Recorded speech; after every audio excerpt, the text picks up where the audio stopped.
população receber o transporte público aqui de nossa cidade, mostrar que nós queremos um passe livre, que estudante, trabalhador, empregado deve ter direito a passe livre de transporte público.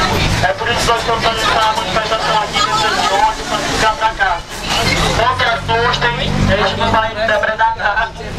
Na verdade, esses poderiam cara, sempre é porque eu tô segurando coisa aqui, ó. Boa tarde, galera. Meu nome é Verônica, eu construo a AMEL, que é a Assembleia Nacional de Estudantes Livre. E a gente está aqui em defesa do passe livre. A gente tem um projeto de lei que precisa ser assinado por um vereador, desses muitos que estão aí falando em defesa dos estudantes. E o estudante tem que estar na rua. E agora a gente quer pressionar e falar: quem realmente está do lado do trabalhador vai assinar o projeto de lei do passe livre.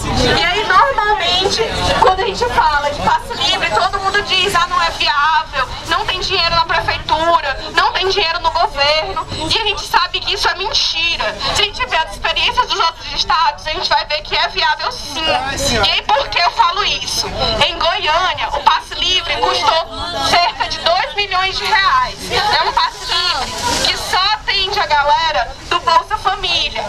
Mas já é alguma coisa. O passe livre de Porto Alegre custou 8 milhões de reais. É um passe livre que abarca todos os estudantes.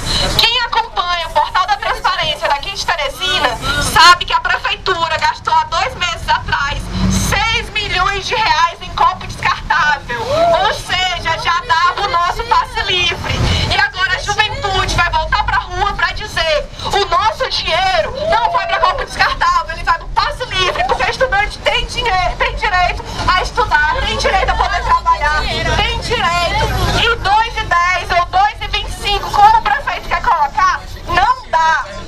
Filho de trabalhador não tem como pagar 2,25 numa passagem de ônibus. É isso aí.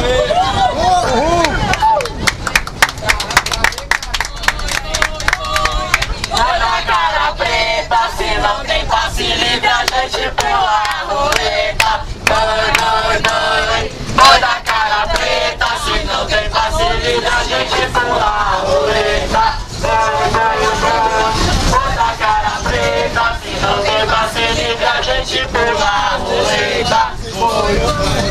o dinheiro do meu pai não é capim, eu quero passe livre sim. O dinheiro do meu pai não é capim, eu quero passe livre sim.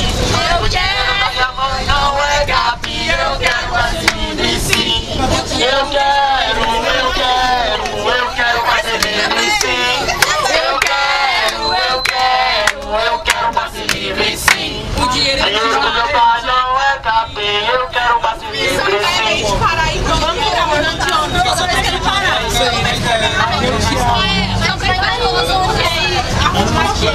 Pois é, a galera não me conhece.